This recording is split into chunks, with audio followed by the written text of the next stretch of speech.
海です。こんな感じですね。こんにちは、トバログです。今回はですね、ちょっと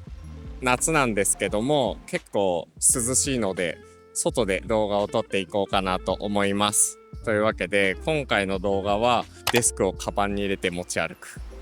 デスクを外に持ち出すっていう意味で、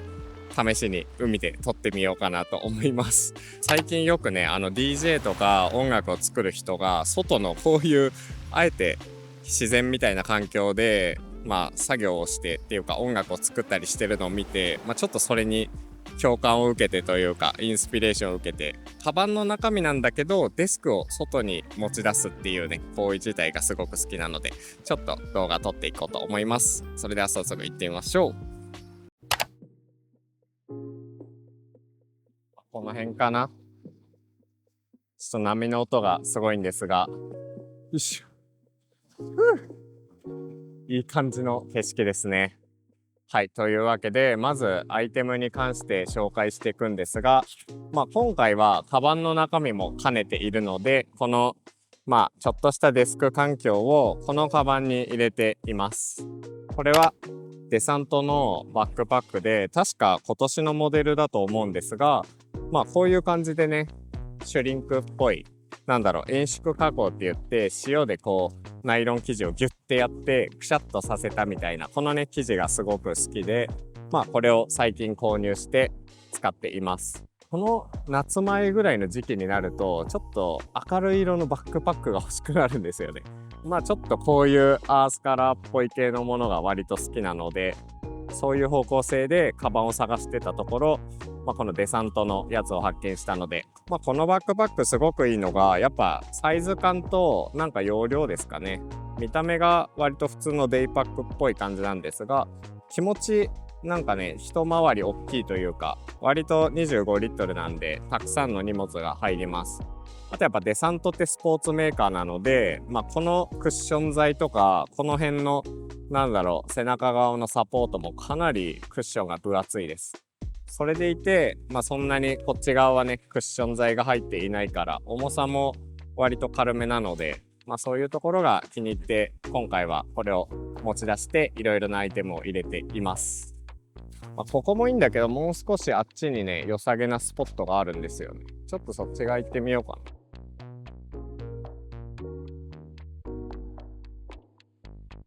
な。ここの海はね、いつも撮影とかちょっとした休憩とかで来てるんですけど、本当に毎回誰もいないので、プライベートビーチ感があってすごく好き。今回はちょっと外作業なので、チェアリングもちょっと若干混じった感じで、チェアリング用のチェアと、あと簡単にデスクも持ってきてみています。チェアに関してはいつも紹介してるんですが、ヘリノックスのチェア2ホームっていうやつで、もっと軽いやつたくさんあるんだけど、この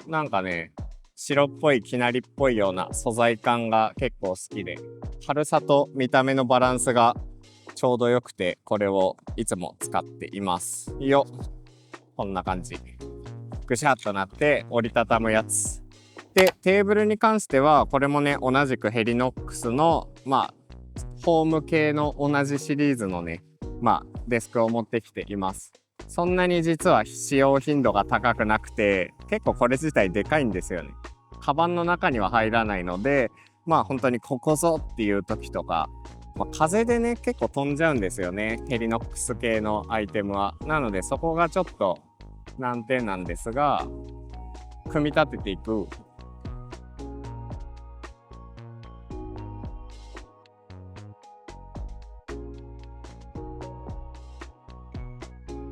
よいしょ。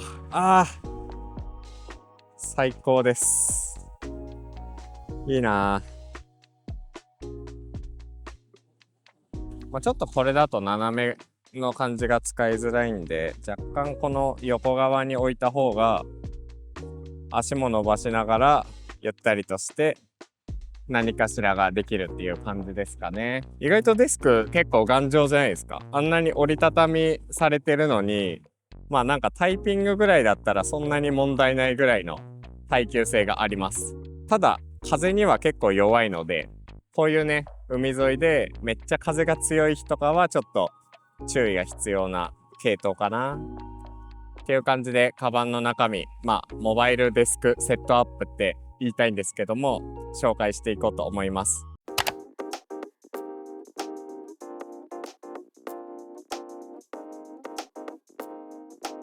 はい、という感じで、だいたいトバログのモバイルデスクセットアップは最近はねこんな感じです。じゃあちょっと簡単に紹介していくと、これが Surface Pro ですね。Surface Pro はこれ軽いんですよ。 686g なんです、重さが単体だと。でそれでいて、アーム版ではあるんですけど、普通の Windows OS を搭載していて、かつスタンドもねこんな感じで内蔵していて、この画面だけでなんかタブレット的に完結するから、あんまりタブレットとしては使わないんですけど、こうやって自作のねキーボードとか、こういうポインティングデバイス、テンキーとかを使うのであれば、割と取り回しがしやすいかなというところでこれを使っています。手書き一応できるんですけど、手書きをするときは基本はiPad の方が使うかな。情報収集とか、ちょっとムードボード作りたいとか、なんかコンセプトをちゃんとしっかり考えたいみたいな時には Surface Pro でこの Figma でね、こういう感じでムードボード的なのを作ったりするので、Figma がフルで使えて、かつクロードコードとか、なんかクロードフォワーク系がちゃんと使える PC がやっぱり取り回しはしやすいのかなと思います。なんだかんだ言ってやっぱね PC 専門のツールを使うことが多いですかね。でこの辺のデバイスで言うと、これワイヤレスでも使えるんですが、有線で今つないで使っている、これは Gionix48 の Rev2 っていう、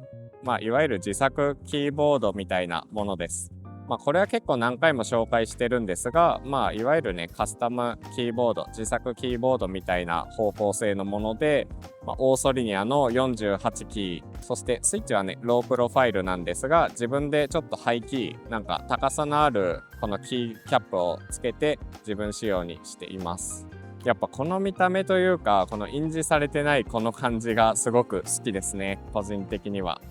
キーキャップはね自分で付け替えてるんですけど、この印字されてない真っ白なミニマルな感じにちょっとワンポイントコマンドとかオルトキーだけ入れてるみたいなのがすごく気に入っています。でこの Gionix48 Rev2 はここで日本語入力の切り替えがなんかできないんですよ、有線じゃないと。なので無線でも使えるんですけど、無線だとコマンドプラススペースを押さなきゃいけないので、有線で使えるときは基本有線で、これはポインティングデバイスで最近届いたネーププロっていう、キークロンとギズモードジャパンがコラボレーションをして作っている、ポインティングデバイスですね。トラックボールなんですが、ここにトラックボールがついてて、これをこういう風に横にしてなんかこんな風に使ってもいいし、あとは縦にしてね横に置きながら普通の親指トラックボールのように使ってもいいっていう、そこの柔軟性が割と好きです。あとはやっぱり結構コンパクトで、こういうのに入るんですよね。ガジェットポーチとかにもちゃんと入るサイズ感なので、めちゃくちゃ小さいわけではないんだけど、作業をねある程度快適にしたいときはこれを使いますかね。あとはこのキーのカスタマイズが結構自由度が高くて、結構ねスクロールの割り当てとかジェスチャーとか同時押しとか、その辺がいわゆるキークロンランチャーとかランチャーアプリを使ってね結構自由にカスタマイズできるんで、そこも気に入ってるポイントですかね。でこれは前から紹介している、もう終売になってしまったマイクロソフトのナンバーパッドです。めちゃくちゃ薄くてこんなちっちゃいんですよ。これがすごい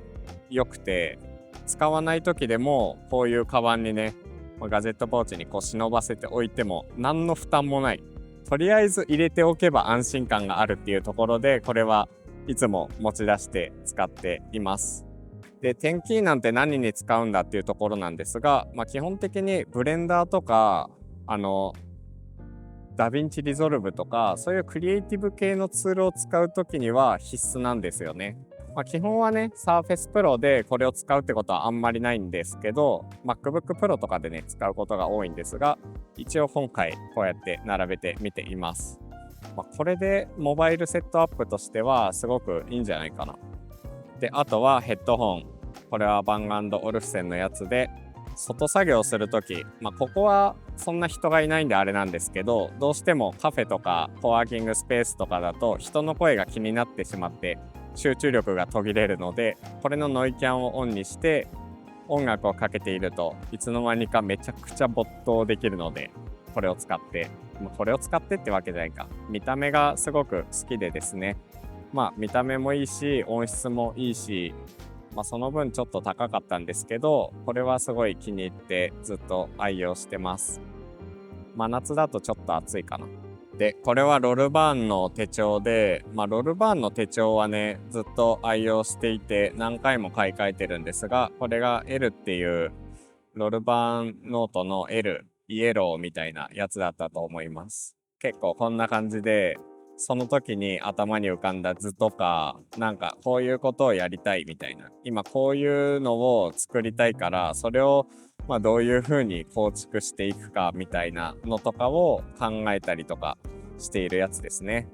あとはこういう時に結構いいんですけど、トバログの方向性、ルームツアーとかカバンの中身取材もするけど、ポッドキャスト的なのもやってみたい。だけどガジェットレビューもやっぱり大好き。そして最近だとね、ジンみたいなのを作っているので、ジンをね、こんな風に展開してるんですが、それも作りたいってなった時に、やりたいことが結構点で点在してるんですよ。なので、それをどう一本の軸にしていくべきなのかとか、そういうのを考えたりとかね。こういう図みたいなのを書いて、そこからノーションとかでちょっとちゃんとしたメモとか、あと企画書みたいなのに落とし込んだり、調べ物をしたり、ムードボードを作ったりっていうのをこっちでやるっていう、そういうシステムっていうイメージですかね。で、結構今とか見てわかる通り、サーフェスとかだとね、炎天下、画面が全く見えないんですよね。明るすぎると。で、結構バッテリー消費とかも気になるので、そういう時用ってわけではないんですけど、ちょっと見られたくない作業をしてる時とか、そういう時には、サイズ的にはこの X リアル1っていう XR グラスとかがすごく重宝します。これは本当にモニターとして使っているもので、ガシャガシャと取り出してガシッとやって、ここに USB-C のポートがあるんですが、これを挿すともう画面がこっち側は映らなくなって、このメガネ状にしか映らなくなるんですよ。これをかけるとそこそこ大画面で、かつ外でもね、こっちの画面で見られたくないものをやってる時とかにこんな感じで作業ができるっていう、それが結構ね、このグラス型デバイスのいいところですかね。これはみんな知ってるであろうことなので、あんまり紹介はやめときます。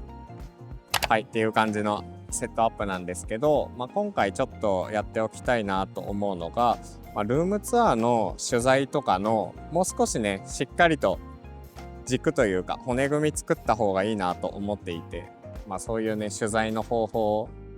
どういう質問をしたらいいのかなとか、そもそもどういう人が見てくれているのかなみたいなところから、もう少し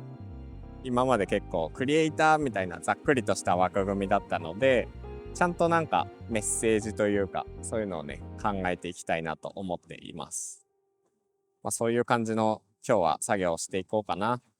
はい、というわけで今回はこんな感じでモバイルデスクセットアップの動画を撮ってみました。普段はね、やっぱり都内に過ごしていることが多いので、こんな感じで椅子とか持ち歩いて海辺でみたいなのはなかなかないんですけども、ちょっと普通にカバンの中身動画をやるよりはコンセプチュアルな感じにしてみたいなと思ったので、ちょっと海に持って行ってみました。